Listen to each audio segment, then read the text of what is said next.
My spouse and I finally tied the knot in the damp autumn of 2017. We opted for a grand, echoing ceremony at a historic stone-crafted cathedral tucked away in a quiet, heavily wooded suburb of Georgia.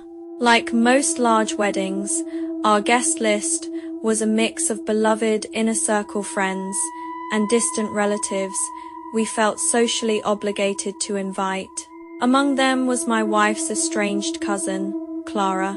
Clara had spent the better part of a decade battling severe substance abuse issues, creating a massive icy rift between her and the rest of the family.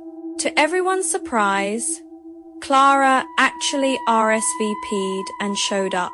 Even more surprising was the fact that she brought a +1. The man on her arm, whom we later learned was named Damien, immediately made my skin crawl. He wore a faded, stained black polo shirt that showed off heavily scarred, trembling arms, and his skin had a sickening grey pallor, but it was his eyes that caught me wide, bloodshot, and entirely unblinking. He possessed a strange, intense energy that felt violent, like a coiled spring waiting to snap. Following the ceremony, the bridal party, consisting of 6 bridesmaids, 6 groomsmen, my wife and myself, headed out to a beautifully manicured, isolated courtyard behind the chapel for our formal portraits. A few close family members gathered around the perimeter to watch the photographer work. Clara and Damien tagged along, standing perfectly still at the very edge of the grass, right where the tree line began. It didn't take long for Damien to start making everyone profoundly uncomfortable. While the wedding party was laughing and sharing genuine, joyful moments, Damien or Clara would randomly shout out bizarre, highly inappropriate comments. Damien's voice was a low, guttural rasp, cutting through our laughter like a blade. Their outbursts routinely killed the mood, creating excruciatingly awkward, heavy silences. The entire bridal party was internally cringing, desperately praying they would just walk back into the shadows. Once the photos wrapped up, we migrated over to the grand reception hall adjacent to the church. As the groom, I was pulled in 1,000 different directions, barely finding a moment to sit down, catch my breath, or even taste the food. At one point, I turned around and found Damien standing right in front of me, far too close. He grabbed my hand in a tight, crushing grip. His breath smelled absolutely foul, like rotting meat, and he began speaking to me in a loud, weirdly condescending tone, his face inches from mine. I did my absolute best to maintain a polite grin, nod along, and excuse myself as quickly as possible. That was the last time I saw him face to face that night. An hour later, my wife noticed Clara sitting entirely alone at her table, staring blankly at the wall. When asked where her date went, Clara admitted she had no clue. She then casually whispered that she had actually met Damien in a rehabilitation facility and had only gone out with him a handful of times. She didn't even know his last name. A heavy wave of anxiety washed over us. We immediately quietly asked a few trusted groomsmen and parents to discreetly sweep the venue to see if the man was still lingering on the property. Minutes into the search, a relative pulled us aside with deeply concerning news. Several envelopes and boxed gifts had vanished from the secure gift depository room. Suspecting Damien immediately, we had the venue coordinator make a subtle announcement over the PA system, asking guests to keep an eye out for him. Clara tried to call his mobile phone, only to realize her own smartphone was completely missing from her purse. Though the situation cast a dark shadow over the evening, we refused to let it completely halt our celebration.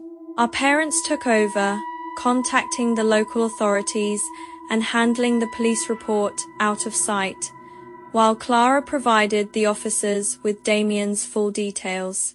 After the reception concluded, A small group of our closest friends gathered in our honeymoon suite for a quiet after-party.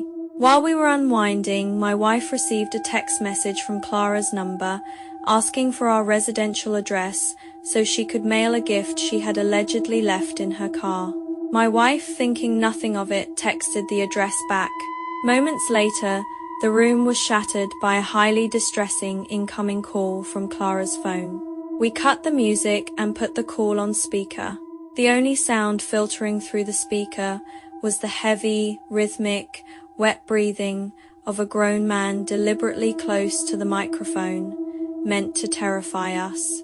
My wife repeatedly demanded to know where Clara was, but the line went completely dead.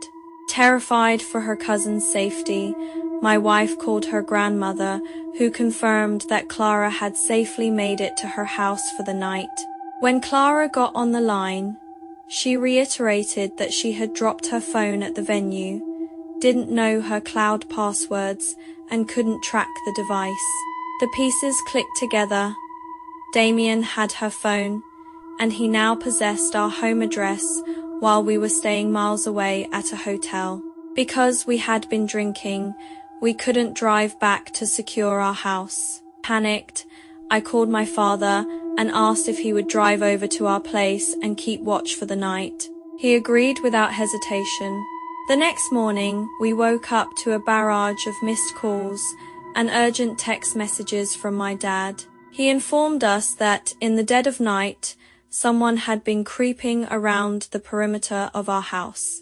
My dad had been sitting in the dark living room when he heard footsteps on the porch, followed by someone loudly tapping and peering into various windows, trying to find a way inside. He had called the police, but the prowler vanished into the darkness before the cruisers arrived. Later that afternoon, we visited the precinct to see if we could press charges against Damien. Unfortunately, because the reception hall lacked surveillance cameras in the gift room and Clara's phone had since been completely deactivated, the authorities explained there was virtually nothing they could do without physical evidence. Clara later revealed to us that she and Damien had gotten into an explosive argument before he vanished. He claimed we were looking down on him and believed we had sabotaged his night. We never saw or heard from Damien again, and we made the collective decision to cut all remaining ties with Clara to ensure our lives stayed peaceful. But every time I look out my window into the dark courtyard, I can't help but wonder if those unblinking eyes are watching me from the woodline.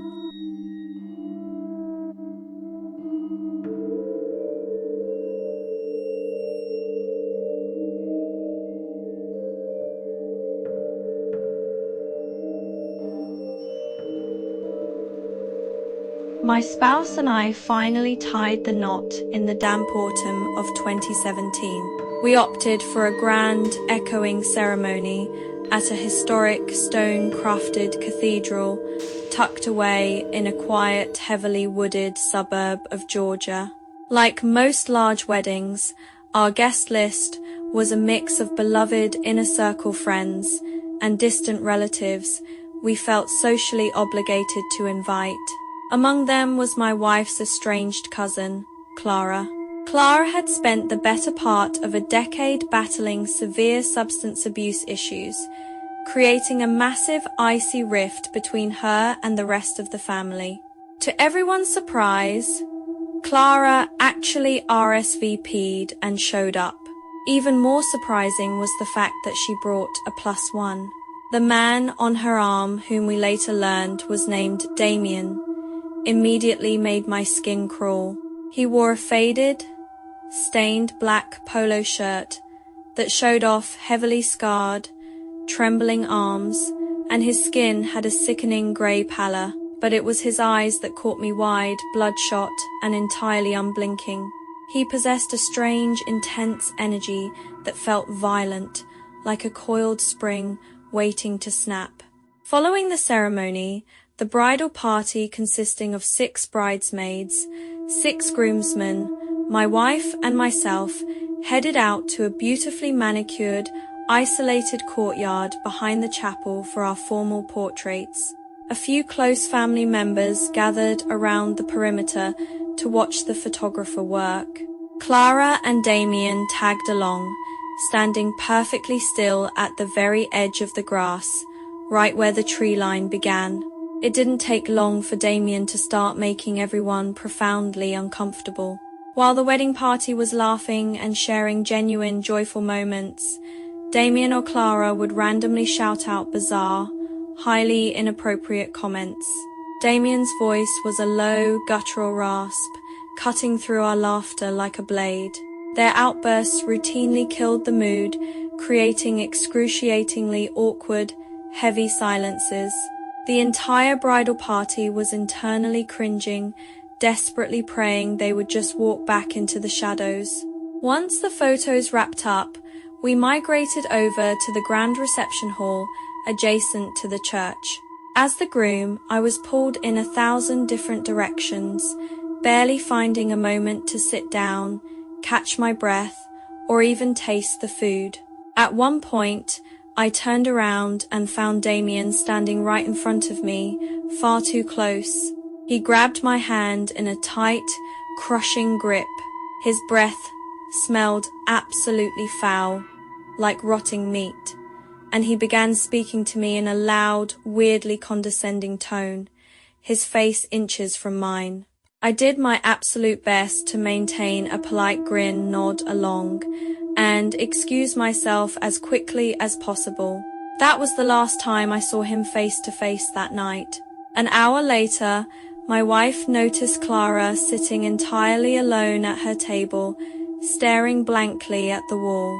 When asked where her date went, Clara admitted she had no clue. She then casually whispered that she had actually met Damien in a rehabilitation facility and had only gone out with him a handful of times. She didn't even know his last name.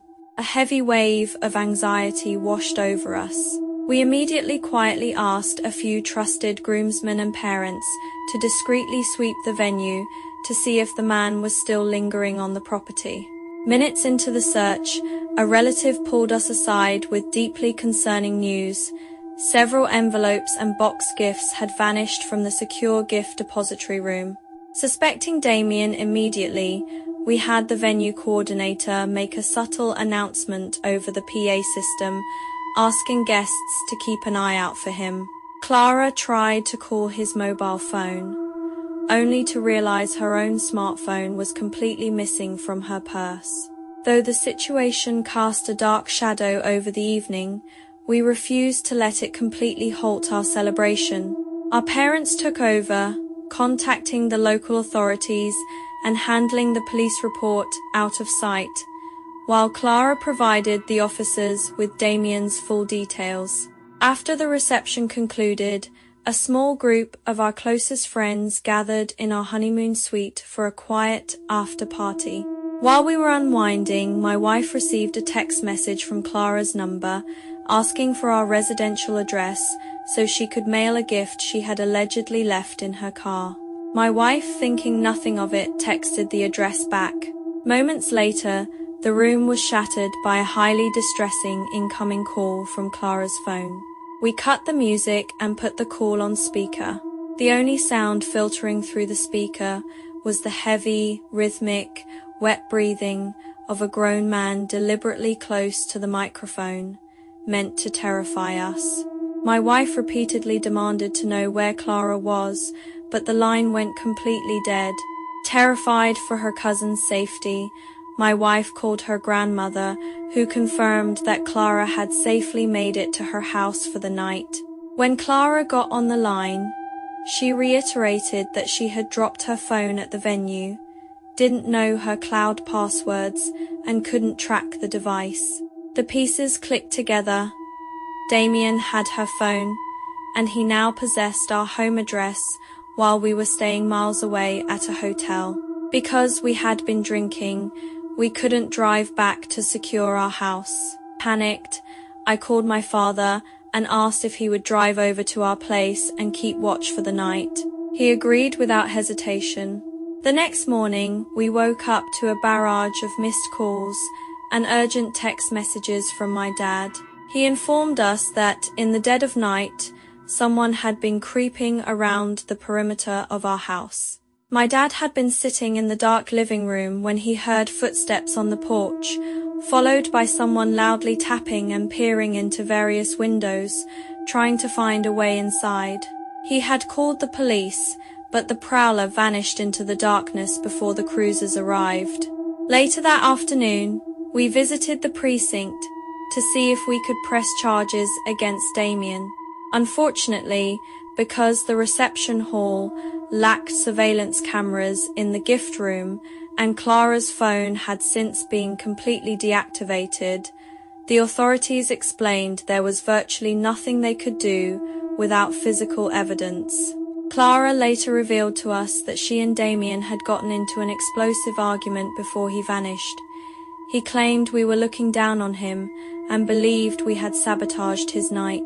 We never saw or heard from Damien again, and we made the collective decision to cut all remaining ties with Clara to ensure our lives stayed peaceful. But every time I look out my window into the dark courtyard, I can't help but wonder if those unblinking eyes are watching me from the woodline.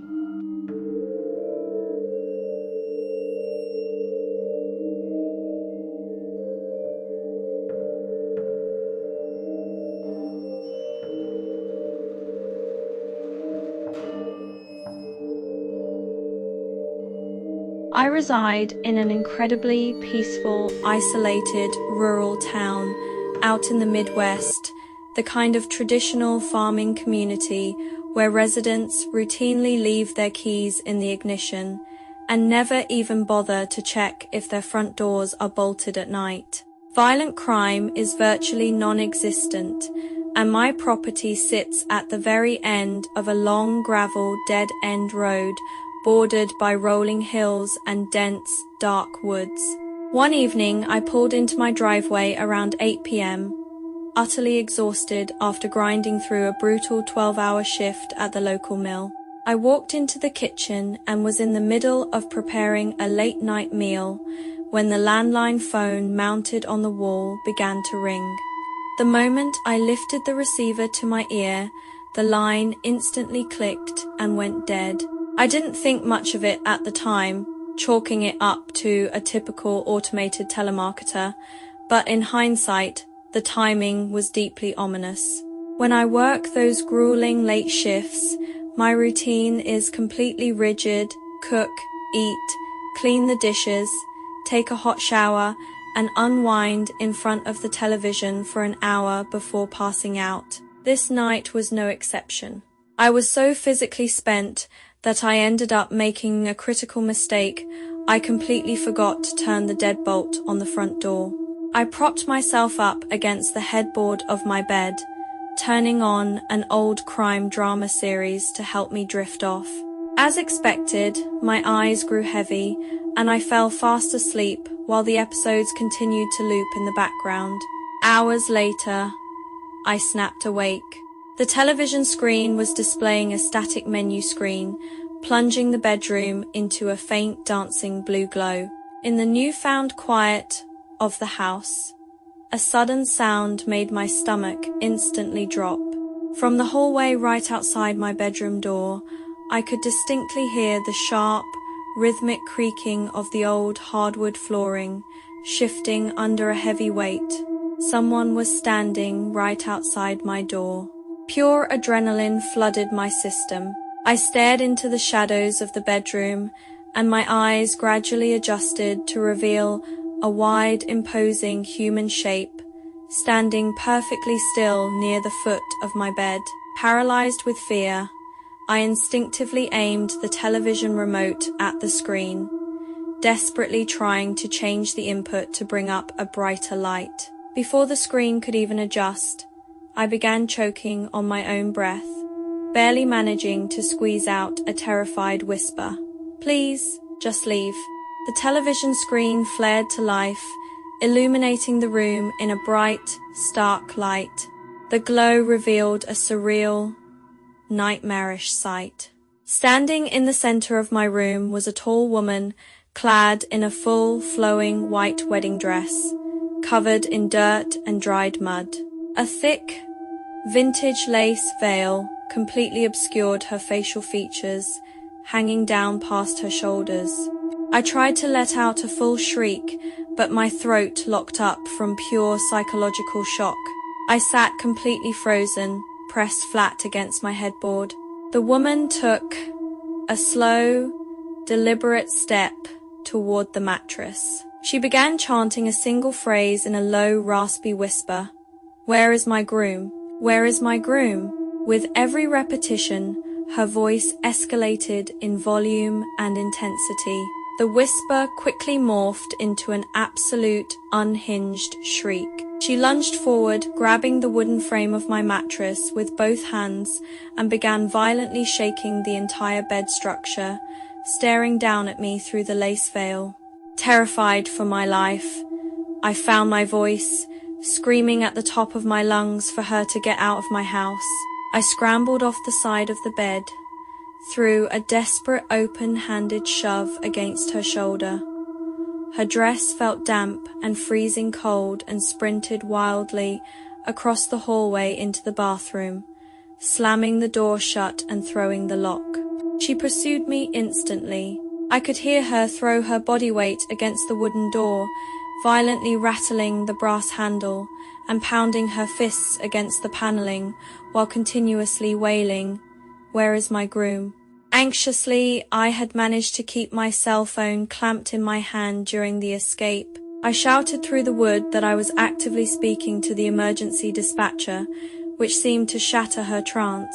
The aggressive pounding ceased, replaced by the sound of muffled, hysterical weeping on the opposite side of the door. The final words I heard her utter were a desperate, weeping exclamation, "I have to get to my chapel."